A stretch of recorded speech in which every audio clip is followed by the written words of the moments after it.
Former President Donald Trump has said that he is inclined to pardon many of the January 6 defendants if he wins the presidency in 2024. Nearly 3 years since the Capitol riot, a growing number of Republicans are embracing those potential pardons. More than 1,200 people have been charged in connection with January 6th. Alleged crimes range from seditious conspiracy and assaulting officers to destruction of government property.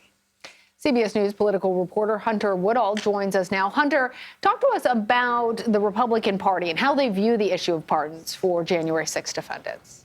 It's an issue that has, evolved a little bit over the last 3 years as we get farther and farther from the day of what happened. Some Republicans are now more keen on saying that they want to see former President Trump reelected to pardon people who were part of that riot. There's some connotations of saying, oh, we want to see pardons of nonviolent offenders, but of course it's very complicated given the violent behavior that we saw at the Capitol that day and everything that took place from, there were assaults of law enforcement, there was obviously the breach of the Capitol itself, and Republicans by and large would rather not talk about Jan 6, but when they do, it's becoming more clear they want to talk about it through the lens of pardons for rioters and other issues that distract from really what happened.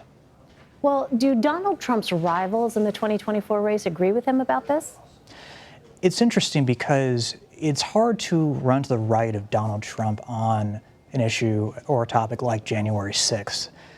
Florida Governor Ron DeSantis has, tried to ding Trump, saying he should have done more for some of the Jan 6 rioters before he left office. And then you have Ohio entrepreneur Vivek Ramaswamy, who's talked about saying, hey, on day one, he would issue pardons for nonviolent Jan 6 defendants.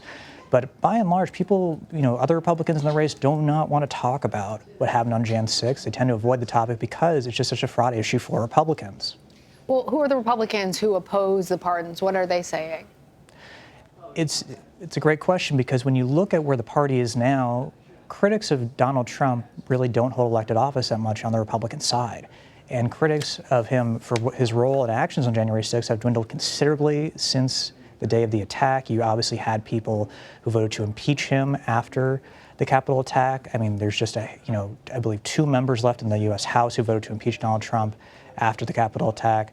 So the issue is still there for some people, but many elected Republicans essentially have avoided trying to criticize Trump, because as they try to stay in office.